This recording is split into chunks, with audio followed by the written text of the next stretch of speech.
I just put up in that motherfucking. He was one of them. That's the nigga I evicted about 10 years prior to this. He was a young nigga then. And he bragged to me, he said, Mr. John, I just got out the military. I was a soldier boy. It might sound familiar to some of you guys. He was a soldier boy. Named Isaiah. Isaiah Beckton Locke. I'll never forget that nigga. He the only nigga I ever had to throw out twice. And so you gonna hear me say to that motherfucker, I said, nigga, you done got fat, boy. But I'm still the same motherfucking size. I'm still that nigga. You done got fat, done got lazy. And you know, I had to come down here from New York to fuck this nigga up. I had a Caribbean nigga working for me. Nigga named Andre. He was renting rooms, so I pay him a little commission. And he didn't know this guy. And he rented to him.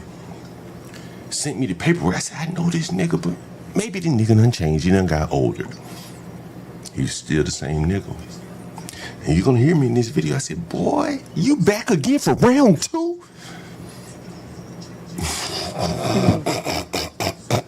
He don't want to lose. And we're gonna show you like how I run it. You just not want to. Look how nasty this kitchen is. That ain't because of lights, baby. This is generally how they keep their kitchen, how they live, you know, from day-to-day life. I'm gonna show you. So what you know is Oh, that's a tiny, tiny kitchen too. Ooh, that's one might say, well, they will wash their dishes. yeah, because the lights off. Nah, them dishes done been up piled up. Them dishes been up piled up. Yeah, that shit right there. You said that's a single man, though, right? Nah, it's 3, 4 men in there. See, now you gonna hear me talk stupid in a minute. Now, if you could smell what I'm recording, it's a bunch of shit, right? Like I mean, a shit smell. Johnny Boy, I've seen a lot worse. I'm not saying, you know, they don't have much furniture. But yeah. And you see, like, there's one empty room. As you can see, there's Yeah, okay, yeah. And so the other 2 in their room right there. Look, they in the room right there. They up in the room. I wish you could smell it. But they moving out? Because they ain't got much furniture. They ain't got nowhere to go. So they just living in there. And I said, if you want to live here, don't pay rent. This is how it's going to look like. This is how you going to live. Look, they put a camera in there.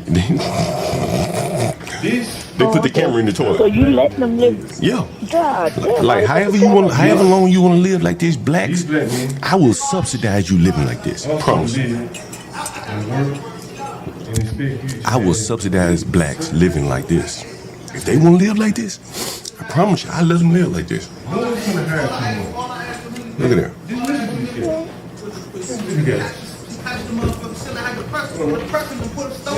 Well, I mean, I've seen way worse in other places. Hold on, listen to this. I want you to listen to this.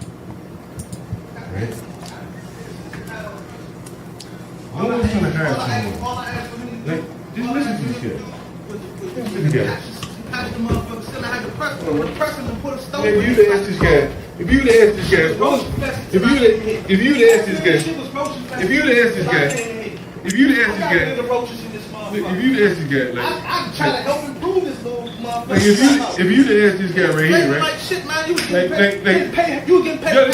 Johnny Boy, do you remember this guy? You remember this guy, Johnny Boy? See, I'm saying now I'm getting to the meat, boy. It's our second rodeo. The first time he had a little bit more formidable help. I've told you guys he had a big blind nigga in the house with him.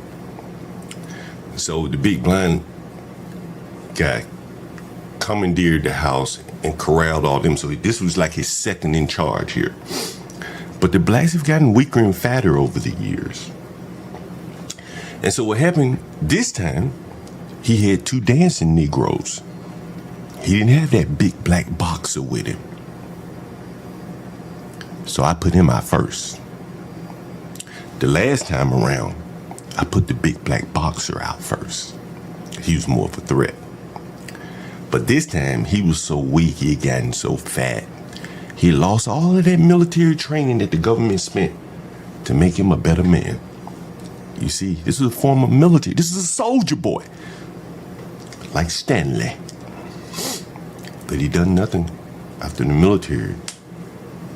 Done nothing but got fat, stupid and dumb. I want you all to pay attention to this. Stupid, fat, dumb, and weak. But I was still that nigga from 10 years ago. He wasn't. Stupid, fat, dumb, and weak. His best years in life was when the United States government had control of his black ass. And they could make him get up, make him go where they tell him to go and exercise and everything like that. But he wasn't disciplined. He didn't keep his barracks clean on his own volition. The government made him do that under punishment. What they do that? Article 15s and shit like that. I know. I was in the military for 30 days and I said, that shit ain't for me. But it was for him. You was there for 30 days. Hey, you know what the drill? Hey, let me say something, Bum. You know what the drill sergeant told me on my last day? What's up? The drill sergeant, he was a motherfucker from Georgia. Not like Stanley though. He was a real man. He said, either you a stupid motherfucker. He said, either you the stupidest motherfucker I ever met, or you're a goddamn genius. That's what he told me. It's how I was walking. They didn't even feed me. They didn't even give me a proper ride home. They dropped me off in Birmingham. I had to hitchhike home. But I never forgot those words. I never forgot those words. He said, either you are a damn fool. He said, They made you hitchhike home? From Birmingham, the Birmingham airport, yeah. They didn't give me a bus ticket or anything. There's no airport in my hometown. So I had to hitchhike home from the Birmingham airport. And that's how I got home. I got home, my mom was like, you gotta get the fuck out of here. She took me to college the next, maybe the day or two later. And that was the beginning of this, the part of the story here. But this guy here, he was military trained. Look at that pot belly. What happened to all that discipline that the military instilled in him? What do you think happened? Well, yeah, but he didn't have to do PT no more. You know, he living out in the world. Yep.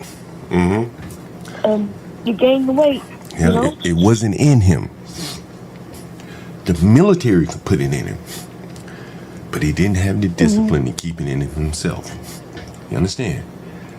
That's why you see that's why you see these silly ass men like Stanley and Leonard talking about their glory days 30 years ago.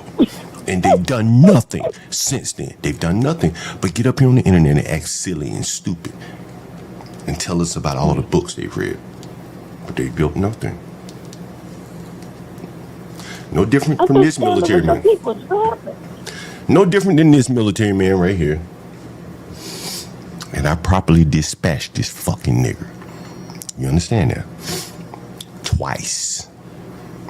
Nigga came back for a second helping. And you're gonna hear that conversation with me and this dumb, fat, stupid motherfucker. He said, I was trying to help you. If you'd asked this guy, if you'd asked this guy,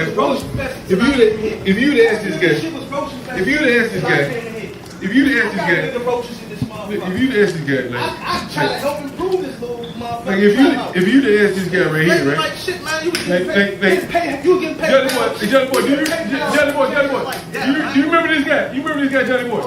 Johnny, do you remember him? His little face looks familiar, though. I know his voice sounds familiar. And I know you remember the name because your son has his name, though. Hey, man. Yeah, I like that name. Right? Yeah, you know we met you before. See, he tried to tell me a fake name. See, I was in New York. But he sent me, my man that rented in the room sent me the picture. I'm like, wait a minute, I know him. This is like 10 years ago, I know this guy. I'm like, maybe he done straightened up and flew right. You know, he's a military man, right? But the military can only discipline him under their own watch. He didn't have the discipline in himself, you understand? But I do. So the first time I encountered him, he was a few years removed from the military. He was in a little bit better shape. He hadn't reverted or regressed to the mean yet, to back to where he originally would have been had he never been in the military. Understand? But he encountered me. I didn't need the military to stay in shape, to eat right and do the proper things in life. He did. He needed that cocoon of the military, because after the military, he did nothing. Do you understand this? Mm-hmm. Now, he was never a number one. You know, he wasn't the lead dog. As I told you the first time I had Evicting, he was standing behind a big black former boxer. So I said, I'm going to chop that tree down first and get rid of the boxer first. And I left him for last, the last time around. But this time around, he had gotten so weak, he left these two men in there by themselves.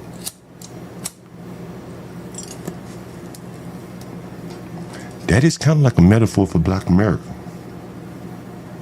I thought you said you was a good landlord. I am. If they pay, when they pay, that's why he rented from me twice. And he was a bad tenant. Twice. See, I didn't make him rent from me twice. He chose to rent from me twice. Right? He chose that. Right? And both times he knew what was coming. Well, he didn't know the first time, but he had to know the second time what was coming if he didn't pay. He had to know. So I want you to listen to this. You're going to end up renting to the wrong people who going to sue your ass and take your house. Well, let them sue me. But they will not live there for free while I pay the bills and the utilities. It's not going to happen. One of the two. But see, these people, you got to pay utilities? Yeah. It's all in your name? That's what the law would tell me. Oh, and they try not to pay?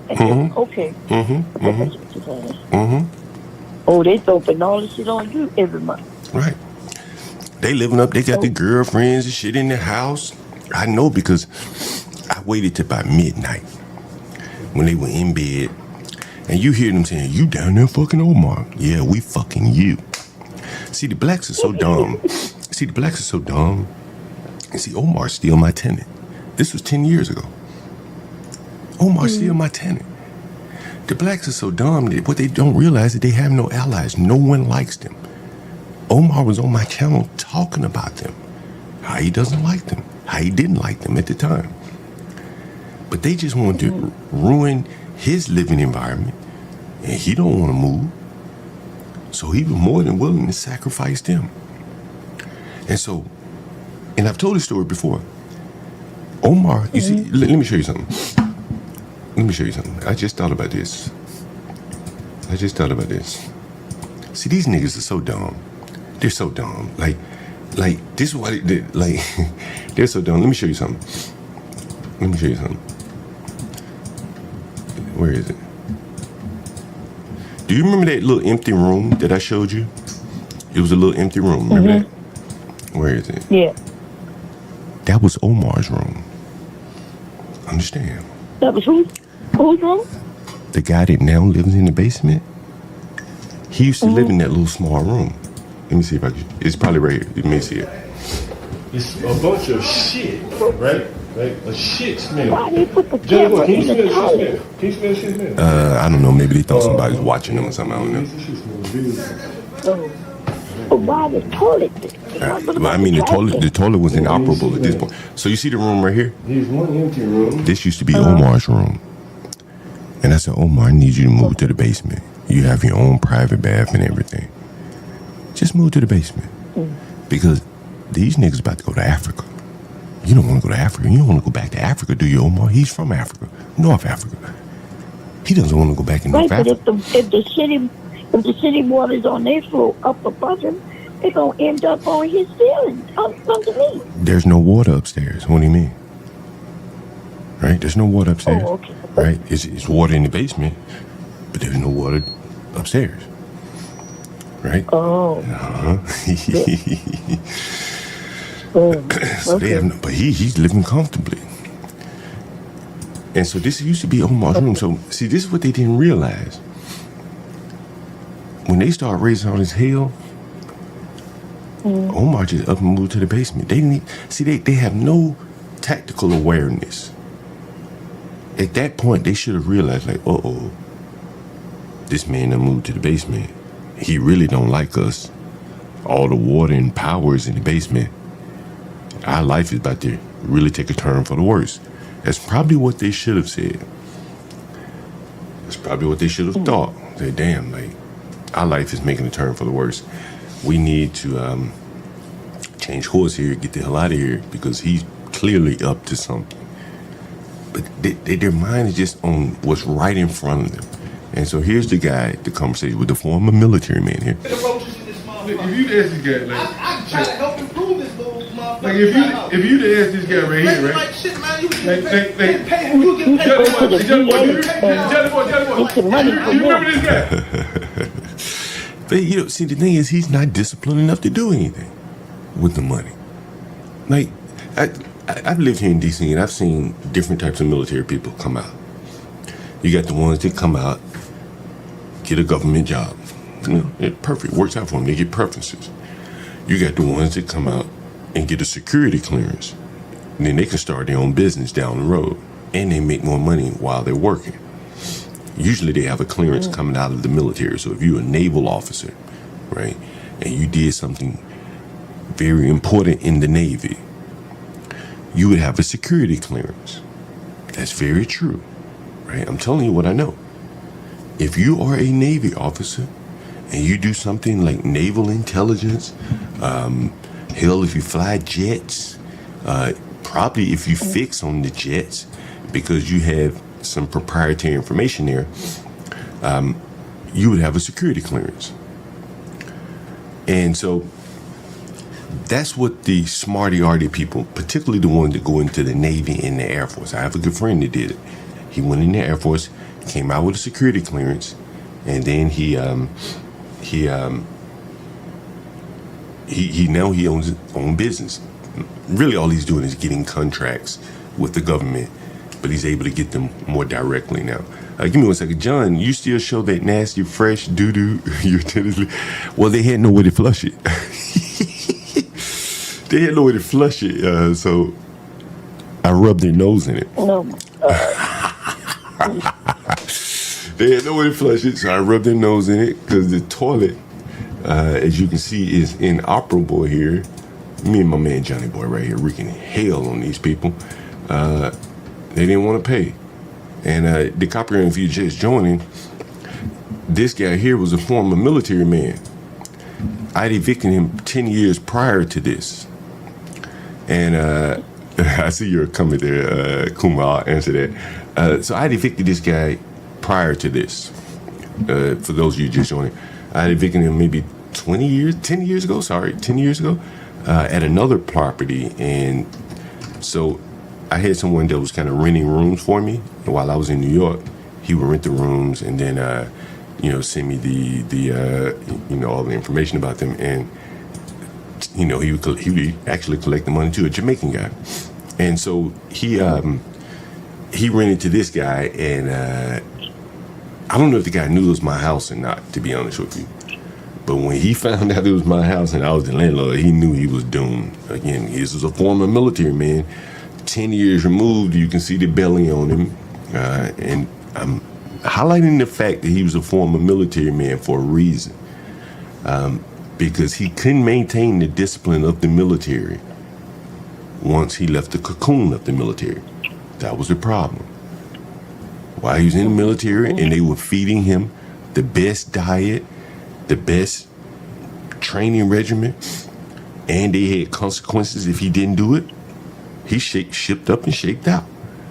Shape up and ship out, as they say, whatever. But when you remove that cocoon of the government, well, now you got to feed himself. You got to make choices. His choices aren't very good, as you can see. He's gotten fat, and he's still a young man. He was in his 30s at this point. He was in his 30s. You can see me. I'm 50. I'm still basically the same weight as I was in my 20s. And look at this man. Fat, dumpy, hair all over his head, living in a dump. And all he has is excuses. All that military that he used to get in my house, that I didn't see him, it had all faded away. He had the veneer of a military man. But in reality, this is him. Shit, man, you was Hey, getting paid. You was getting paid. Johnny Boy, do you remember this guy? You remember this guy, Johnny Boy? Oh, here we go. Johnny, do you remember him? His little face look familiar, though. I know his voice sound familiar. And I know you remember the name because your son has his name, though. Hey, man. Yeah, I like that name. Right? Yeah, you know we met you before. Why don't you tell us what we met you? You gonna fake the funk with us, man. Come on, you gonna fake the funk, you gonna just tell us where we met We you. turn it on camera. Tell So I was trying to get him to at least be honest, Black. Tell us where we met you the last time. And what were those conditions? But he wouldn't be honest. He wouldn't be honest and tell us, where did we meet you the last time? Right? Where did we meet you? Under what circumstances? Right? Look at it. that when I got that for You fucked them, and you sent them off. So this is them. See, this is to show you how fucking dumb these people are. Right? They're talking about Omar. And I just showed you the room that Omar was living in. I showed you the room. It was empty. He's in the basement. They knew he had moved to the basement, but they didn't put two and two together. They said maybe John Galt is moving Omar to the basement so he can cut our fucking lights out. They didn't think. You understand? They did not think. Maybe they didn't even think that I would go that far. They probably didn't even think they like, this nigga can't be that crazy that he would bust up his own damn toilet. They probably didn't even think that. And so you can see what's on their mind. Listen, when they woke up and with no fucking lights, no water, no gas, toilet all busted up, and listen what they're saying. Look what's on their mind. And what happened when I got that squad? You fucked them, and you sent them off. But what happened? He got head. Hey, but when I got your squad now, then what happened? How was you living when I was your squad? I found the place. See, I asked him, I said, they think I'm down there having sex with Omar. Omar's a Muslim. He don't believe no homosexuality bullshit. That's all that's on their mind. At one point, listen, when the night I cut their water and shit off, they had women in there. You hear me? The night, you see how it looks, see? You didn't just get that dirty overnight. I know they had women in there because Omar can tell you, we just sitting back, just chilling. Like, me and Johnny boy, like, when should we do it? When should we do it?